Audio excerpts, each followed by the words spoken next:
Shalom warga kerajaan, Tuhan itu adalah guru yang sangat baik. Sebelum mereka yaitu dipersiapkan untuk menghadapi orang-orang Kanaan, mereka sudah dilatih di padang belantara. Dan kalau mereka sekarang melintasi sungai Yordan tidak terlalu lebar lah. Tidak seperti Bengawan Solo begitu. Ataupun sungai-sungai di Kalimantan. Karena mereka sudah pernah diselamatkan lewat laut Teberau, Yamsuf.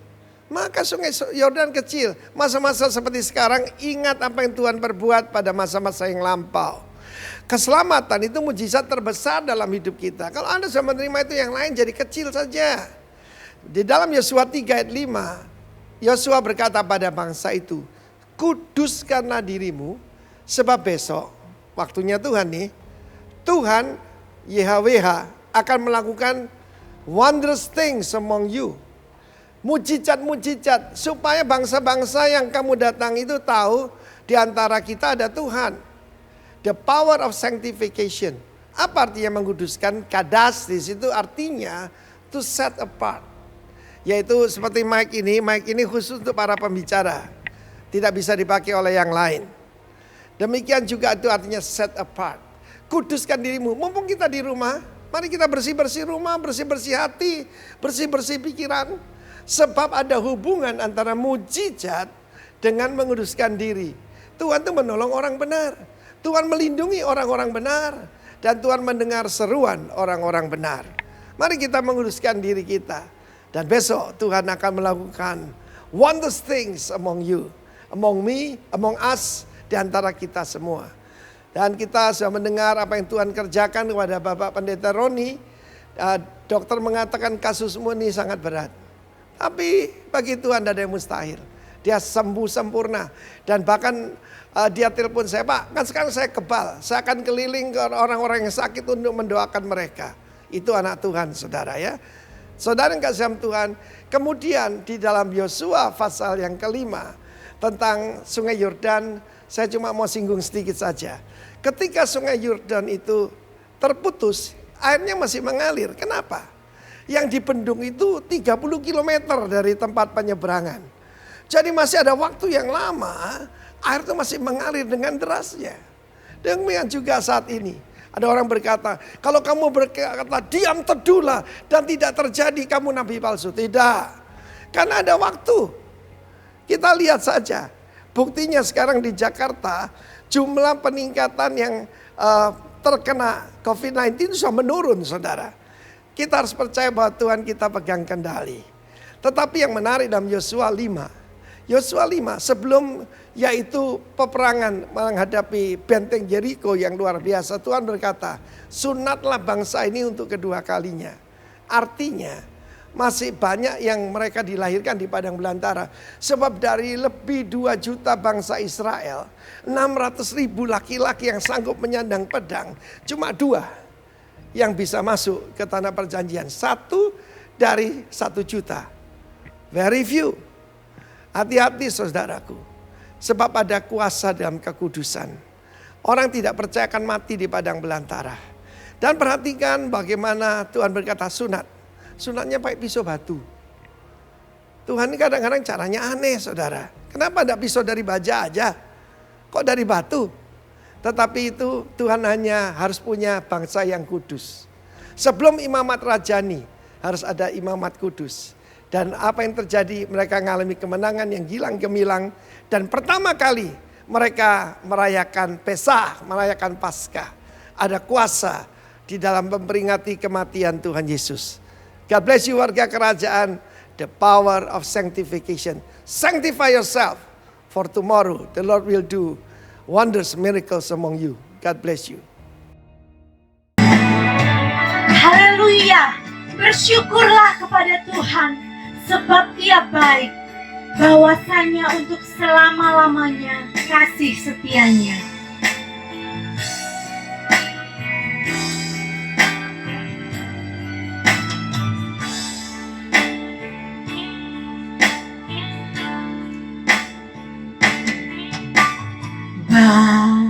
Bapa, Kau setia. Bapa, Kau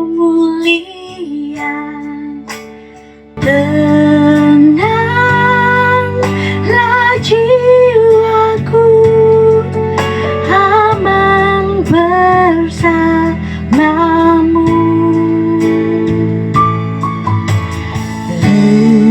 Lebih dari harta, Kaulah segalanya. Tenanglah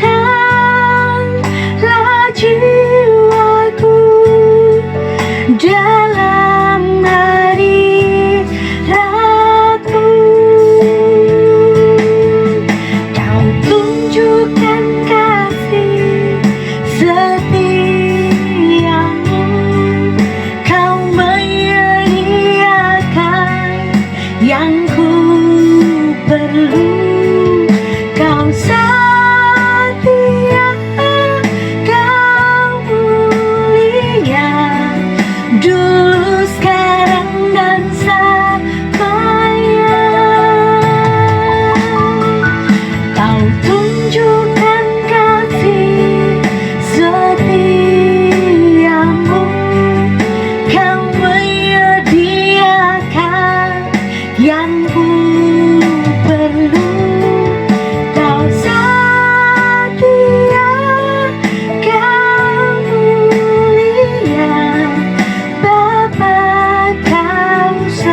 berkat pertolongan-Mu.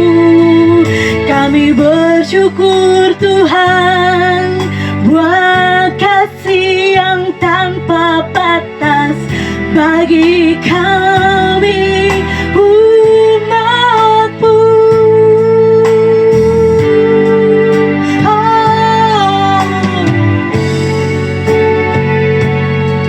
Kami mengucap syukur. Aku punya Tuhan yang besar, yang telah berjanji dan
haleluya, haleluya, haleluya.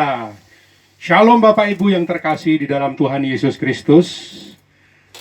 Hari ini Minggu 24 Mei 2020 merupakan ibadah online di gereja kita yang terjadi pada ibadah yang kelima.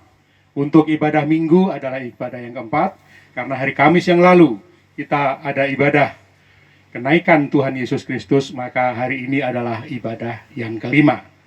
Bapak Ibu yang terkasih di dalam Tuhan, ayo kami mengundang semuanya yang saat ini masih sedang cuci piring, masih sedang mencuci pakaian, masih sedang menyiram halaman, ataupun mempersiapkan sarapan dan lain sebagainya. Mari merapat, merapat, merapat. Duduk di dekat handphonenya masing-masing untuk kita berbakti, memuji, memuliakan nama Tuhan.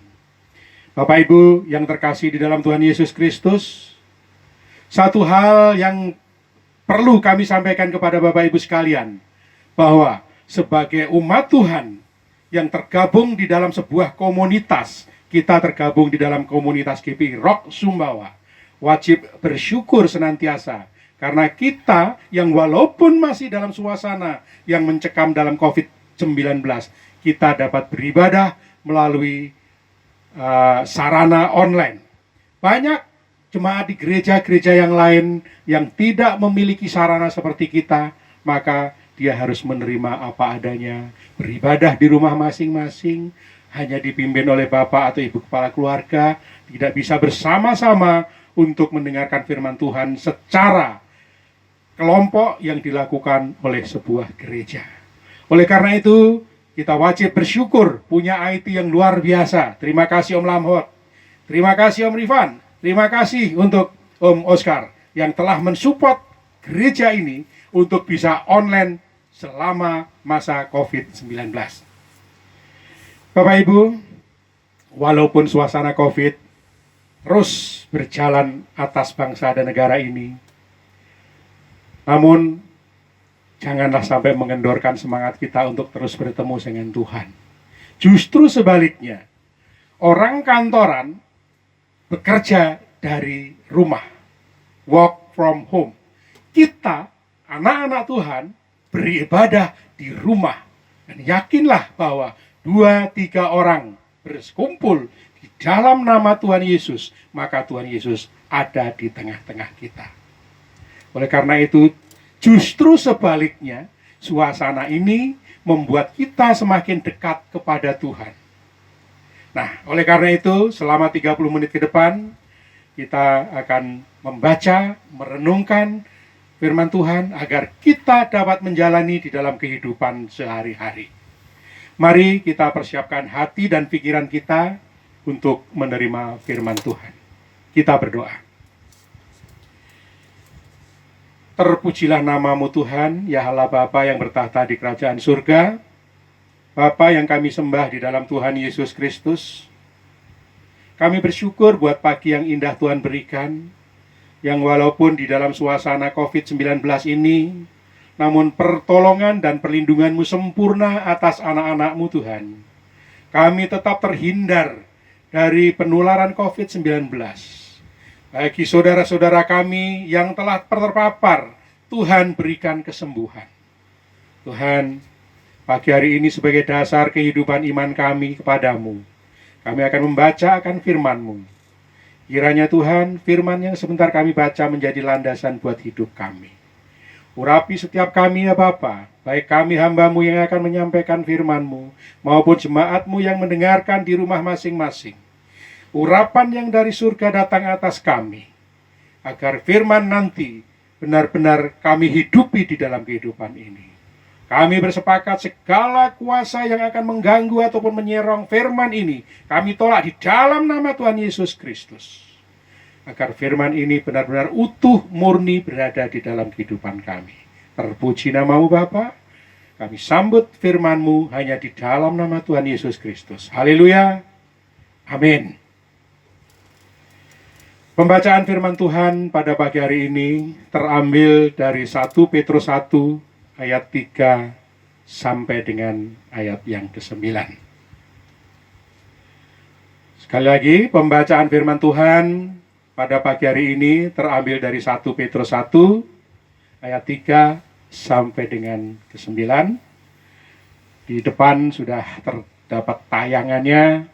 Biasanya kita bersaut-sautan, tetapi karena sekarang ini saya berada di sini, di studio, sementara Bapak Ibu Saudara jemaat sekalian berada di rumah tangga masing-masing, maka mari saya ajak bersama-sama membaca firman Tuhan ini. 1 Petrus 1 ayat yang ketiga. Terpujilah Allah dan Bapa Tuhan kita Yesus Kristus, yang karena rahmat-Nya yang besar telah melahirkan kita kembali oleh kebangkitan Yesus Kristus dari antara orang mati, kepada suatu hidup yang penuh pengharapan, untuk menerima suatu bagian yang tidak dapat binasa, yang tidak dapat cemar, dan yang tidak dapat layu, yang tersimpan di surga bagi kamu. Yaitu kamu yang dipelihara dalam kekuatan Allah, karena imanmu sementara kamu menantikan keselamatan yang telah tersedia untuk dinyatakan pada zaman akhir. Bergembiralah akan hal itu, sekalipun sekarang ini kamu seketika harus berduka cita oleh berbagai-bagai pencobaan. Maksud semua itu ialah untuk membuktikan kemurnian imanmu yang jauh lebih tinggi nilainya daripada emas yang fana, yang diuji kemurniannya dengan api, sehingga kamu memperoleh puji-pujian dan kemuliaan dan kehormatan pada hari Yesus Kristus menyatakan dirinya. Sekalipun kamu belum pernah melihat Dia, namun kamu mengasihinya, kamu percaya kepada Dia, sekalipun kamu sekarang tidak melihatnya. Kamu bergembira karena sukacita yang mulia dan yang tidak terkatakan, karena kamu telah mencapai tujuan imanmu, yaitu keselamatan jiwamu. Demikian pembacaan firman Tuhan pada pagi hari ini. Kita wajib senantiasa bersyukur. Di banyak tempat orang sulit untuk bisa membaca ataupun mendengarkan firman Tuhan. Tetapi kita masih diberikan keluasan, diberikan kebebasan untuk beribadah, untuk membaca, merenungkan akan firman Tuhan.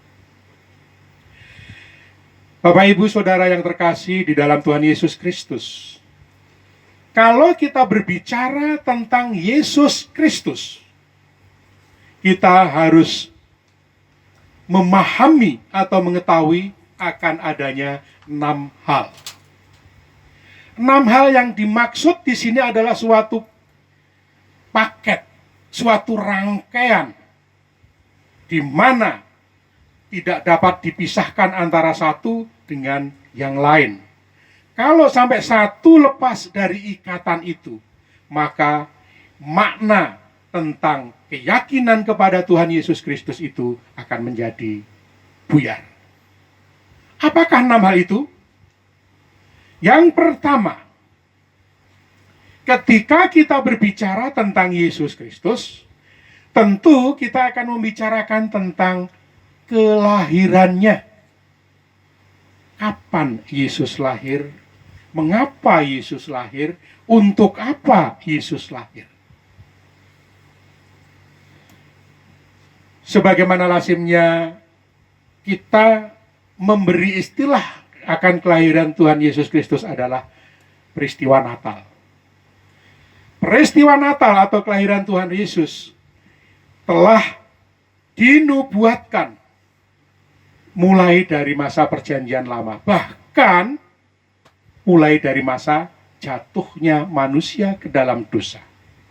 Pada saat Adam dan Hawa jatuh ke dalam dosa, Tuhan telah menubuatkan bahwa anak orang ini akan meremukkan kepalamu. Yang dimaksudkan adalah Tuhan Yesus Kristus. Penggenapannya akan terjadi pada peristiwa Natal. Yang kedua, berbicara mengenai Yesus, kita harus mengetahui tentang apa dan bagaimana kehidupan Tuhan Yesus. 33 tahun Yesus menjadi manusia, sama seperti kita semua. Dia dilahirkan, dia makan, dia minum, dia bekerja. Segala aktivitas yang dilakukan oleh manusia, Yesus pun melakukannya. Hanya satu yang membedakan antara kita dengan Yesus, yaitu kalau kita dosa berjalan terus, Yesus tidak pernah berbuat dosa. Bahkan ketika Yesus dicobai di padang gurun oleh setan, dia tidak berbuat dosa sama sekali. Inilah yang membedakan antara kehidupan Yesus dengan kehidupan kita sebagai manusia. Lalu apa maknanya? Sebagai pengikut Yesus, sudahlah selayaknya kita harus meneladani apa yang Tuhan Yesus lakukan di dalam kehidupan selama 33 tahun menjalani hidup sebagai manusia. Karena kehadiran Tuhan Yesus ke dunia ini sebagai manusia 100%, tapi juga sebagai Allah 100%. Nah, kalau pada saat-saat sekarang ini kita melihat perilaku anak-anak Tuhan, kira-kira seberapa banyak anak-anak Tuhan yang sudah bisa menjalani kehidupan ini meneladani akan kehidupan dia? Kehidupan 33 tahun yang menjadi patron, menjadi pola, mestinya ini yang harus kita ikuti. Jangan sampai justru sebaliknya. Di sini banyak orang yang ketika percaya menganggap bahwa dosa sudah diampuni, namun pada akhirnya perbuatan dosa dia lakukan lagi, kembalikan lagi. Inilah maksud mengapa kita harus kembali mengingat akan kehidupan Tuhan Yesus.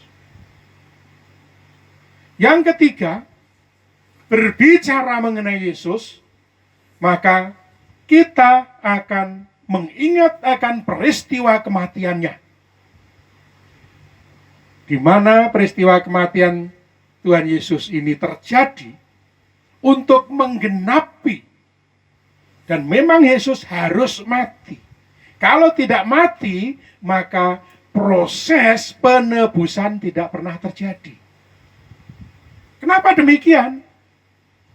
Upah dosa adalah maut. Mestinya kita semuanya lah yang harus mengalami peristiwa maut itu.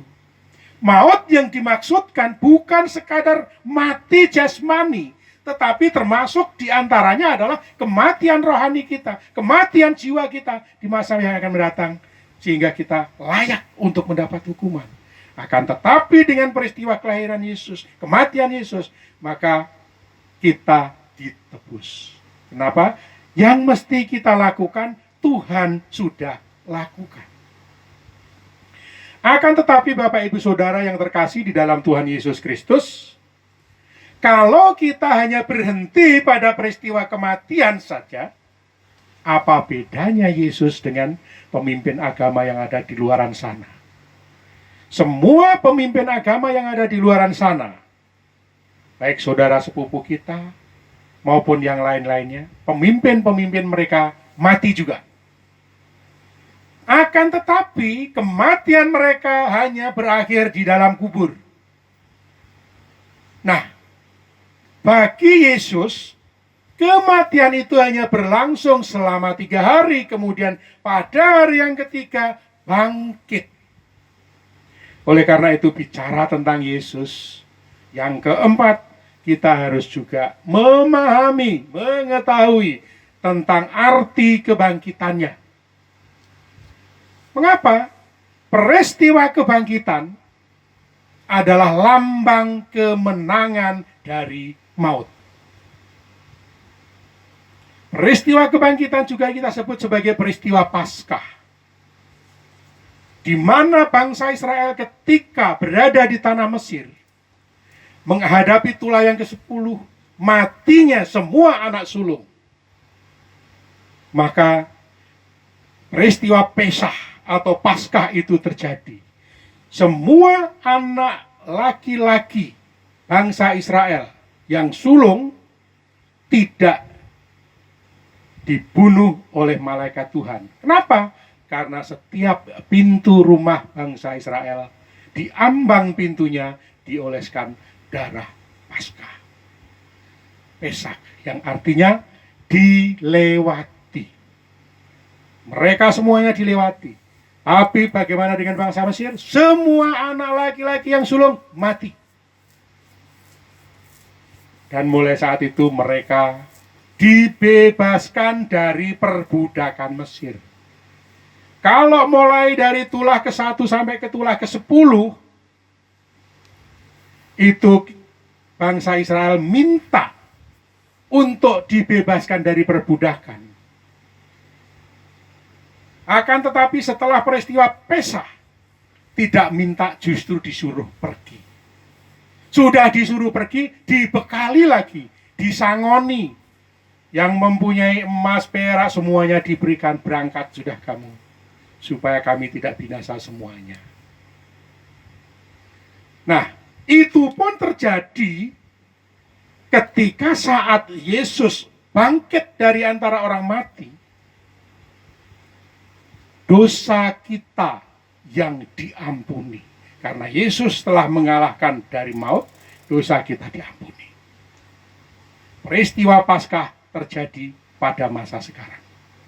Bukan penyembelihan domba seperti yang terjadi pada masa Perjanjian Lama, tetapi kematian Yesus yang adalah domba Allah disembelih pada hari Jumat, mati, hari Minggu bangkit untuk menebus kita semua. Dosa telah dikalahkan. Luar biasa. Kita yang mestinya menanggung hukuman, tetapi dibebaskan. Karena apa? Karena iman kita, karena kepercayaan kita. Kita percaya bahwa Yesus Tuhan dan telah melakukan penebusan itu. Yang kelima, yang baru kita rayakan pada hari Kamis yang lalu, 21 Mei, yaitu peristiwa kenaikan Tuhan Yesus Kristus. Apa makna peristiwa kenaikan Tuhan Yesus itu? Makna dari kenaikan Tuhan Yesus Kristus itu ada dua. Yang pertama, Tuhan Yesus berasal dari surga, maka dia harus kembali lagi ke surga. Di sanalah beliau harus berada. Yang kedua, janji Tuhan Yesus kenaikannya adalah untuk menyiapkan tempat bagi kita. Artinya apa Bapak Ibu Saudara yang dikasihi Tuhan? Kita, umat yang sudah menyatakan iman kepada Tuhan Yesus Kristus, ketika nanti kita mati, Tuhan sudah siapkan tempat di sana. Kita nggak perlu lagi bingung-bingung, kita tidak perlu lagi risau, tidak perlu khawatir. Yang penting, kita jalani hidup ini terus bertahan di dalam iman kepada Tuhan Yesus Kristus. Nah, lalu yang keenam adalah peristiwa kedatangan Tuhan Yesus yang kedua kali.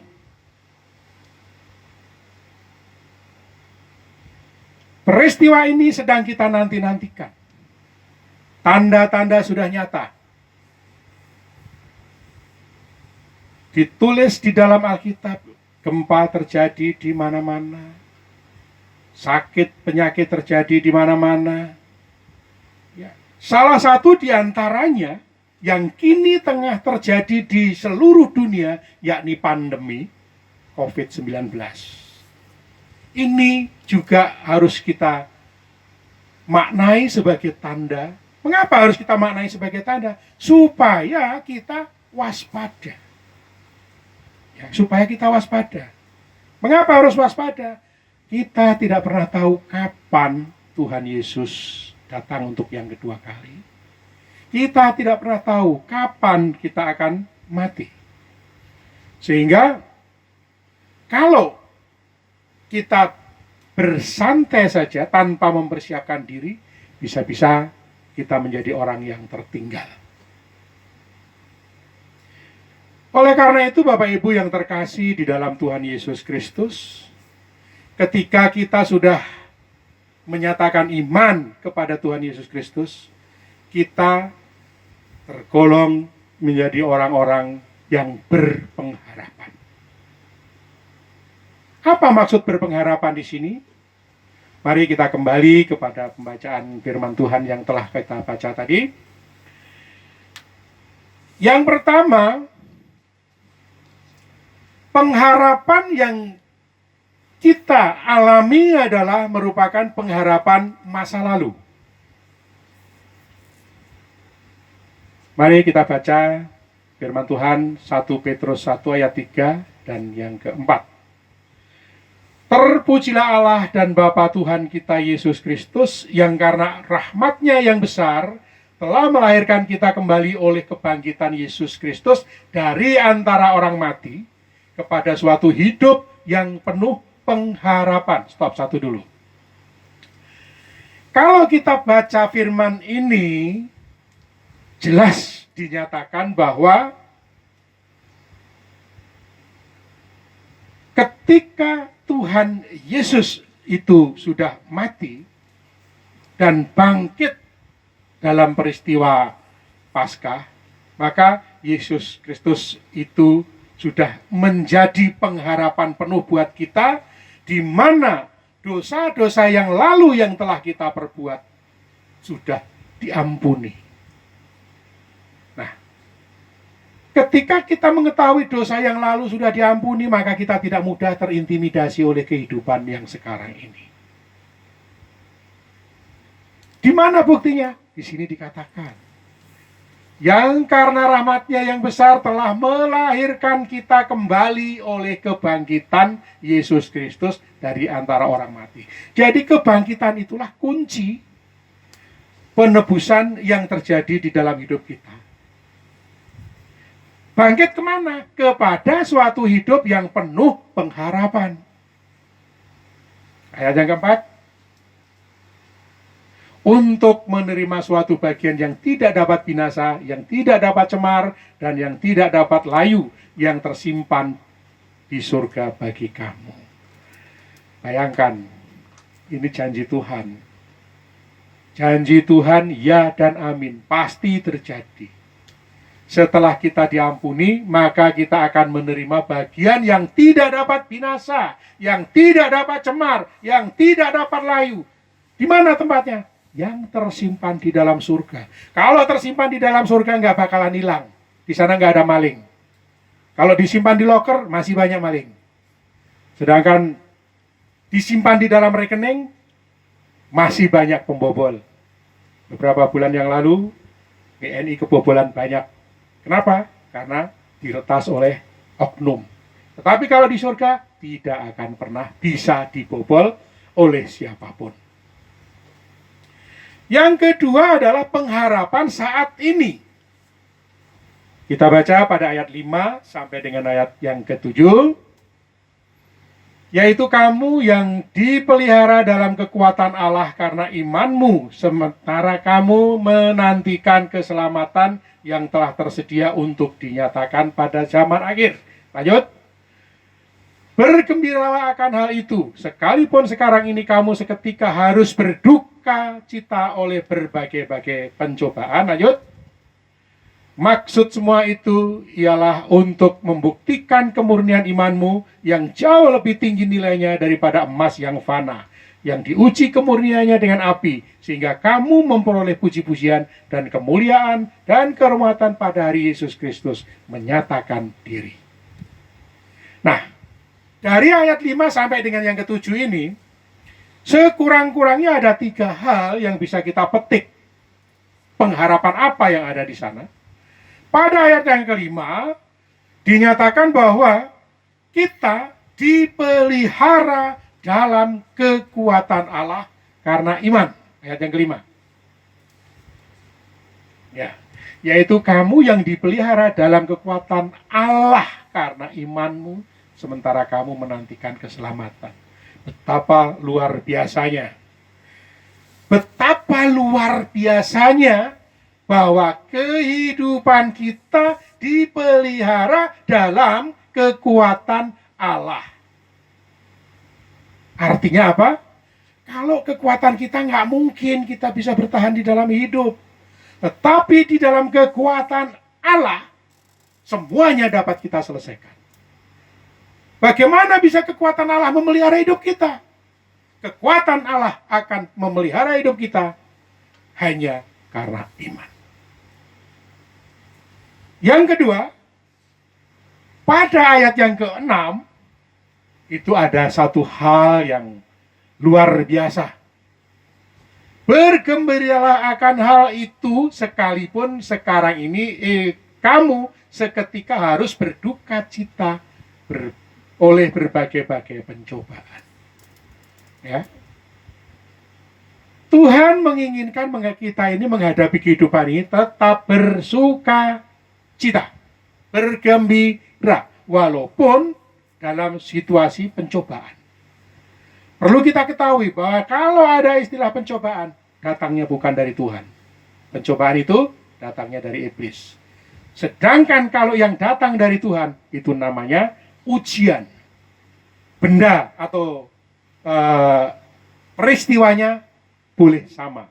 Tetapi Tuhan menggunakan peristiwa itu sebagai ujian, tetapi iblis menggunakan itu sebagai pencobaan. Apa maksudnya? Pencobaan untuk menjerumuskan manusia, sedangkan ujian bertujuan untuk meningkatkan kadar iman seseorang kepada Tuhan.